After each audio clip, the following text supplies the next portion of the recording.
Please state your name for the court. Hi y'all, my name is Patel. Could you spell that last name for the record? Oh, of course, honey. That's P-A-T-E-L, Patel. Now, I know what you're thinking. Patel makes more sense once you see my husband. What do you do for a living, Miss Patel? I was the challenge designer for the reality TV show, The Saboteurs. I was the designer for all 10 seasons. Now, before that, I worked on a farm. I used to build barns. Now, I build challenges. Why are you testifying here today? I oversaw the challenge during which, unfortunately, Mr. Armstrong passed away. Now, Miss Patel, I'd like to take a step back. You mentioned that you were a challenge designer. What do your duties as a challenge designer entail? Oh, I'm so glad you asked. So, it was my role to come up with and build the challenges. It was a survival TV show, so each individual challenge was a whole episode. So, I would lay down safeguards, safety teams, emergency staff. We'd go over safety procedures. I did the exact same thing during the rodeo season. What were the safety measures present on the show? Well, we would always do a safety briefing before and after each challenge, just to make sure the contestants knew the ropes, especially for that last challenge. What safety measures were in place for that last challenge?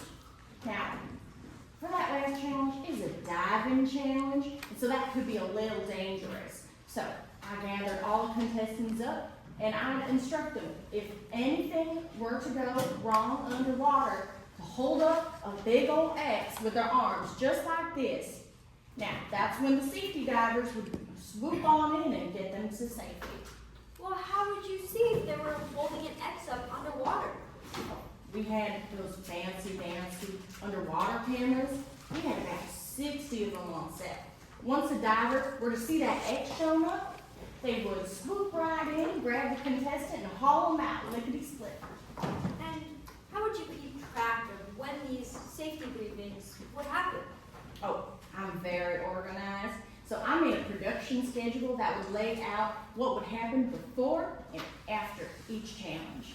Would you recognize a copy of this production schedule if I were to show it to you today? Yes, ma'am, I would. Your Honor, let the record reflect that I will approach opposing counsel and the witness in turn with what has previously been marked for identification purposes as Exhibit 21. The record so reflects. Is this an evidence already? No, Your Honor. Would you like a courtesy copy? Yes, please. Ms. Patel, do you recognize this document? Oh, I sure do. I helped make this document. And is this a fair and accurate representation of the production schedule? Oh, yes, ma'am. Has it been changed or altered in any way? No, ma'am. Your Honor, at this time, the defense moves to enter Exhibit 21 into evidence. And what is the position of the people? Objection, Your Honor. Under 801 hearsay, these are out-of-court statements being used for the truth of the matter. And what do you say about defense counsel? Your Honor, under Stipulation 10, all objections to this document have been waived before trial. Oh. What say the people to that? That is the understanding, sir. Okay, so the objection is overruled and we proceed. Your Honor, And it's now evidence. Thank you. and Ms. Patel, going back to my question, what time did the safety briefing happen that day? Whew, that safety briefing was early. That was between 6 and 6:30 a.m. Sun was barely up, rooster still crowing, and already we were talking safety. Did the safety briefing happen at that time? Oh, I'm certain it happened. It happens every episode. I even did wellness checks on the contestants. What are wellness checks, Ms. Patel? Oh, that's when I would meet with each individual contestant and make sure they were up to the challenge, so to speak. I'd make sure they weren't injured or nothing. Did you perform a wellness check on Mr. Armstrong? Oh, yes, ma'am, I did. I talked with him face to face. Now, he seemed a bit tired. Bless his heart. We all were. It was early. Objection, Your Honor. As to speculation. I'll suspend the objection. Let's move on, please. Yes, Your Honor. Ms. Patel, how often would you see Mr. Armstrong? Oh, I saw him every single day. We had to do safety briefings. I would do the wellness checks on him. But everything went well.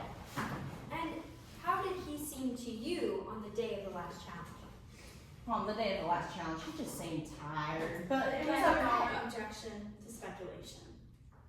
Your Honor, may I? Yes, Your Honor, I asked the witness to go specifically into how she believed that Mr. Armstrong seen that day. Nothing to deal with delving into the mindset of Mr. Armstrong specifically, simply based on her personal knowledge of her working with Mr. Armstrong and her experience with him on how she seemed on the outside of his physical condition. Nothing to do with speculating as to his mindset or delving into the mindset. I'm going to suspend the objection and suggest that you ask her what she observed on that day, which caused her to believe that. Yes, Your Honor.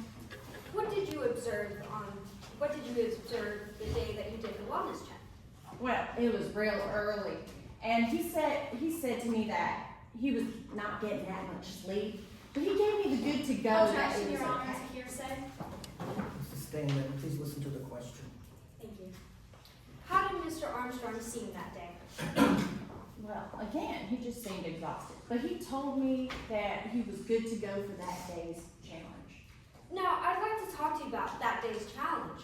Where were you once the challenge had started? Oh, me? I wasn't on set, but I was in the production van. My eyes were glued to those monitors like mud on a pig. What was playing on these monitors? This was the underwater portion of the challenge. Now, the challenge for that last challenge, they had to do an obstacle course that I personally designed. They had to run, jump, and climb over all these things, and then they had to sprint over to this here lagoon. And that's when they had to dive in with a bunch of diving equipment. Would you recognize an image of this diving course if I were to show it to you today? Oh, yes, ma'am. I helped set it up. Your Honor, permission to approach the witness with what has previously been marked as Exhibit 22. Certainly.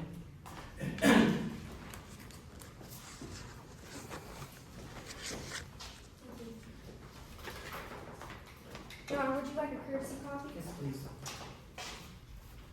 Ms. Patel, do you recognize this image? I do. This is the lagoon where they had to complete this diving portion.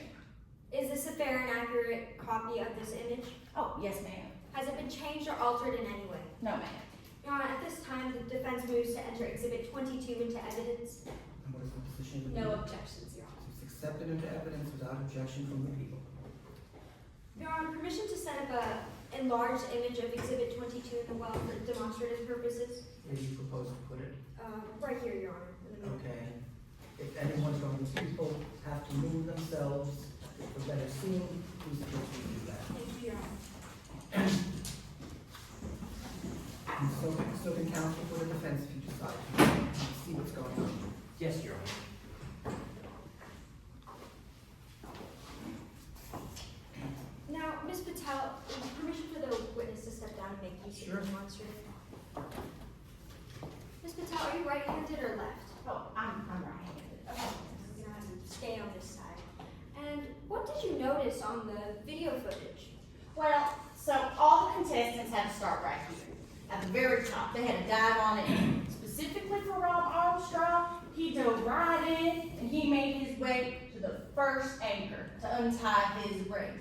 Now, that went real fine.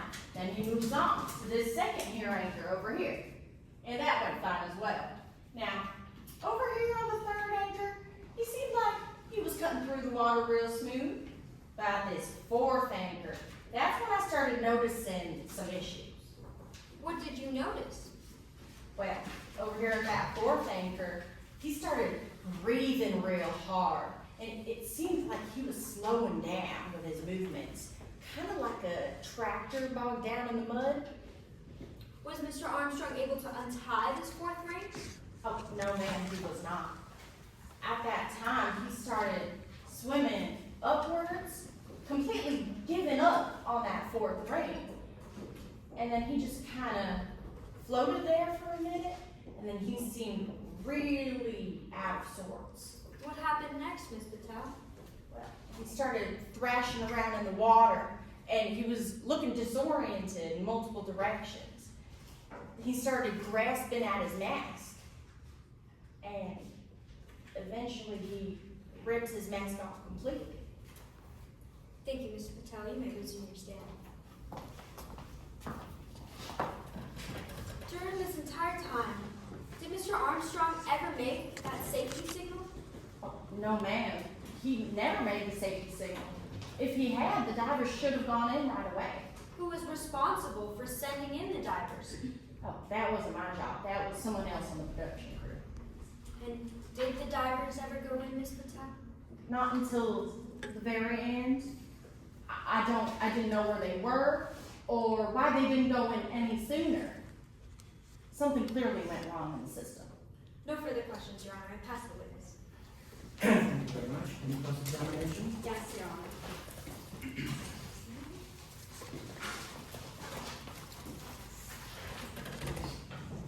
Good afternoon, Ms. Patel.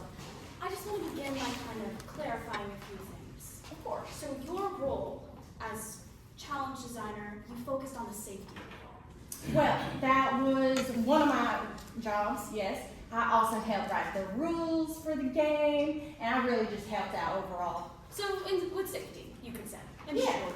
Thank you. Now, Riley Kay was responsible for the sabotage. Is that correct? Well- Presenting the options. Yes, ma'am, she was head producer of the show. Great. So you guys worked together a bit to make sure that even if sabotage was taking place, people were safe. Is that correct? Oh, yes, ma'am, safety was our top priority. Great. And at the time Rob Armstrong passed, the defendant was the last saboteur. Is that correct? Well, yeah, there are 3 saboteurs on the show, but the other 2 had gotten eliminated, so Charlie was the last one. Right. So with that logic, Charlie Martin was the only person who could have committed sabotage. Oh, yes, ma'am, of course. Great. And now let's think about that challenge again. You stated on direct you did in fact do check-ins with all the contestants prior to this. Oh, yes, I did wellness checks with all the contestants. Thank you. And Rob Armstrong was one of those checks. Yes, of course. And you thought he seemed fine to compete. Oh, yeah, I mean, he was just a little Objection, tired. Your Honor, speculation. The opposing counsel is using this testimony as a sword and shield. We were not allowed to speculate into how Mr. Armstrong was doing on direct examination. And now opposing counsel is asking the witness to speculate as to. The question was, he seemed to be fine. I can rephrase. So if I will sustain the objection, please rephrase the question. Yes, Your Honor. Was there anything that would make you refrain from allowing Rob Armstrong to compete in that challenge? Oh, only if he was injured or if he was sick. And he was neither of those things. No, he wasn't. Great, okay. So then, let's talk about your record as the challenge designer. Now, just to clarify, you've been doing this for all 10 seasons of the Saboteurs. Oh, yes, ma'am, all 10 seasons, and most of my safety aspects have never changed. Right? And honestly, that's what I wanted to ask you about today. Because prior to today's case, you've never had a death on your watch, is that correct? Well, yes, ma'am, prior to this case, nothing bad has ever happened like this. In fact, it wasn't until Charlie Martin came back as a saboteur that somebody died. Well, this was this particular season, so yes, ma'am. And now let's talk more about that relationship with you and Mr. K. Now, Mr. K presented you with the options for sabotage. You then created procedures to account for these. Is that correct? Oh, well, he would mainly mention if a certain sabotage were to be allowed, then I'd have to integrate it to the challenge. Right. Okay. So, did you ever get briefed on, how to deal with chemicals? Oh, no, ma'am. I guess the only chemicals we really worked with on set were like any cleaning supplies. Right. But were those given green lights as sabotage? Cleaning supplies. Well, all of the sabotages weren't really done. Objection, Your Honor, calls for speculation. This witness, as may I proffer, Your Honor? Yes, please. Opposing counsel is asking the witness to go into the specifics about what are the approved sabotages. This is, as opposing counsel has laid the foundation, that this was not the expertise of this witness, but rather the expertise of the witness, Riley Kay, and it is asking her a question that is outside of her knowledge. Response, Your Honor. What this witness has testified today is that she was well aware of the sabotage options presented by Riley Kay because she in turn needed to create procedures that accounted for any possible danger. Her job is safety. Knowing the sabotage is integral to safety. I'm going to overrule the objection. Yes, Please Your Honor. proceed. Thank you. So just to clarify, you were never given the green light that Riley Kay had approved wood bleach oxalic acid as a potential sabotage. Actually, all sabotages didn't really go directly through me. They would just let me know if anything would need to be changed so I could alter the challenge. But you were never told that poison could happen? No ma'am, I could never account for poison. You were never told that it was okay for a saboteur, Charlie Martin, to put acid in Rob Armstrong's mask? Oh, no ma'am, I had no idea about that. No further questions, Your Thank Honor. you very much. Anything to direct? No, Your Honor. You may step down. And you may call the next witness. Yes, Your Honor. Defense calls Dr. Gray Marlowe to the stand.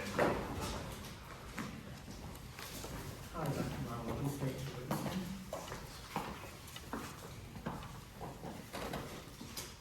May I proceed? Yes, you may, sir. Good afternoon. Can you please introduce yourself to the court? My name is Dr. Gray Marlowe. Dr. Marlowe, what do you do for a living? I'm a medical consultant. I have a long history in the medical field. I was a medical examiner, and then I helped a couple of sports teams deal with their athletes, and now I consult on both of those things. Now, Doctor, how did you become involved in today's case? The studio wanted me to review the autopsy done by Dr. Hartley and just see if there was anything missing. And did your prior experience help you in forming an opinion today? Yes, I was a medical examiner here in Midlands when I had first graduated medical school, and since then I'd also moved on to how exertion-based activities like this one can affect people. Doctor, do you believe that you relied on sufficient facts and data when coming to your conclusion?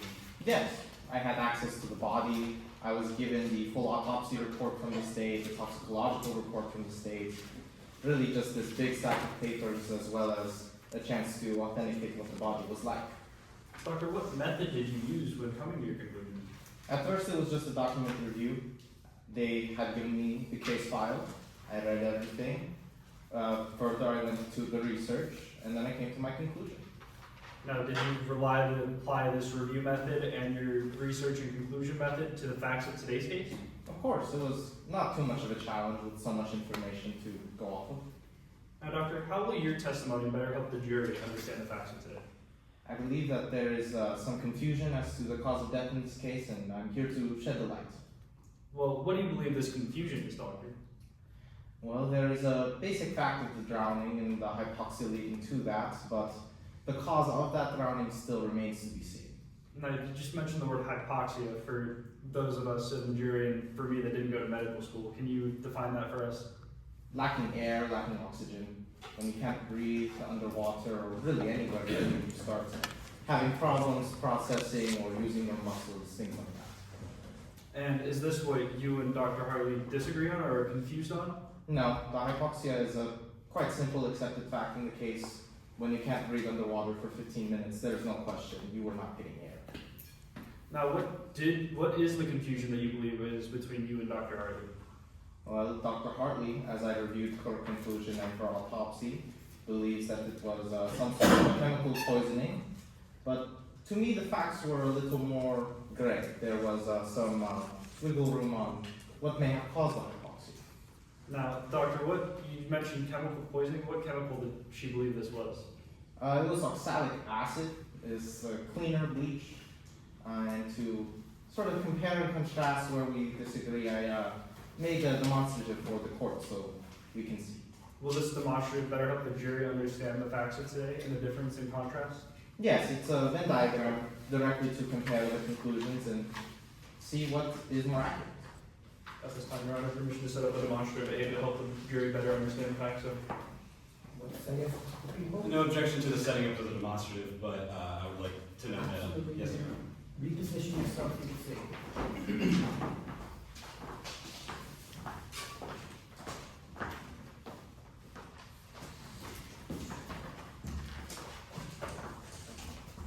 Counsel, will your witness be stepping down into the well? Yes, sir. In just a moment.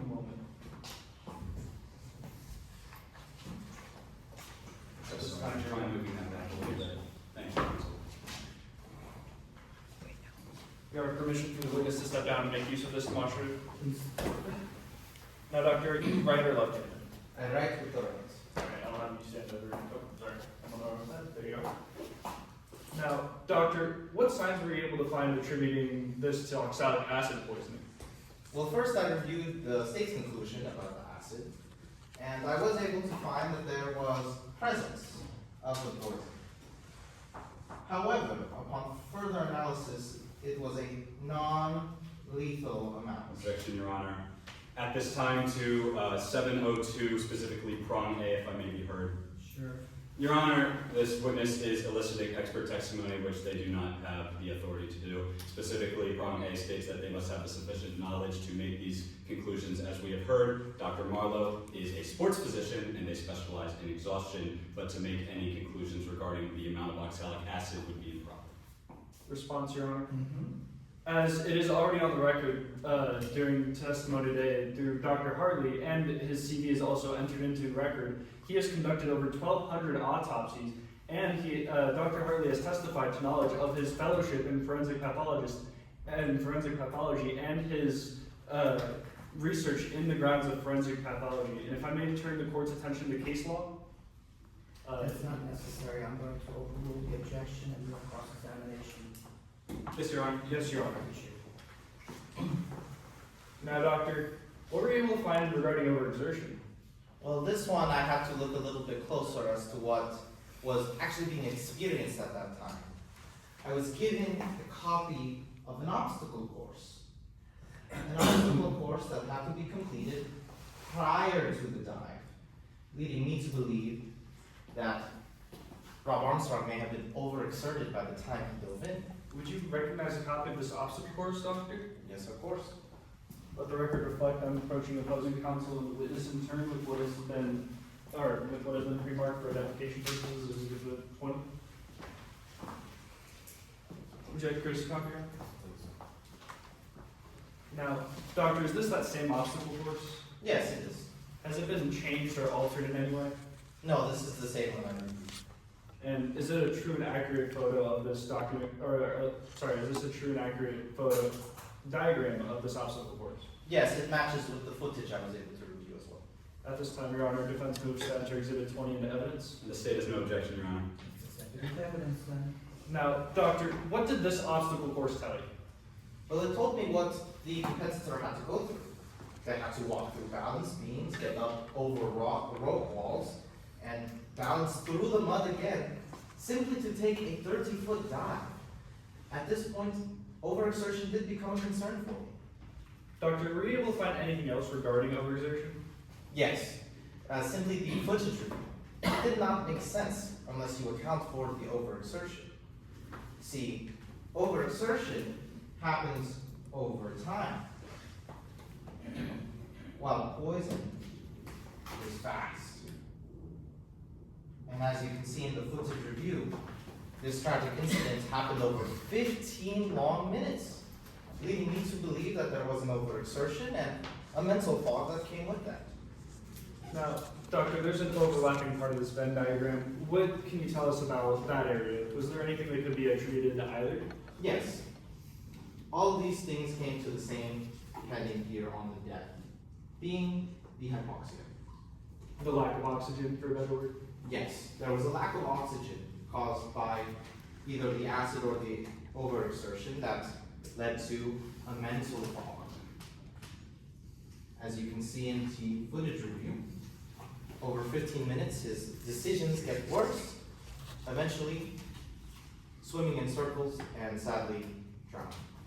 Now, is there anything that you can tell us about his body that would attribute to any of these areas? Yes, on his body, I was able to see cuts. I was able to see cuts that lead me to believe that this overexertion, as that cuts go to the mental fog. When making poor decisions, he ripped off the mask, he was already underwater, and sadly inhaled water and drowned. No. Thank you, doctor. You may retake the stand.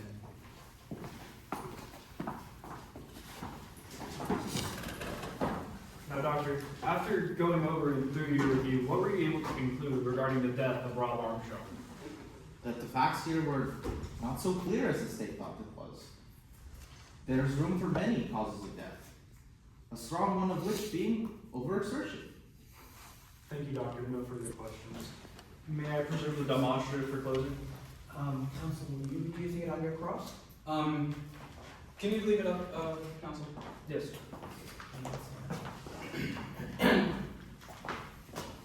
May I proceed, Your Honor? Yes, you may. Good afternoon, Dr. Marlowe. My name is Tristan Moore, and I'm just going to ask you a few questions today. Okay. To start, I want to begin with why you're here. You're here because your good friend is the president of Selkoff Studios, right? Yes, as I testified, the president wanted me to verify the properties.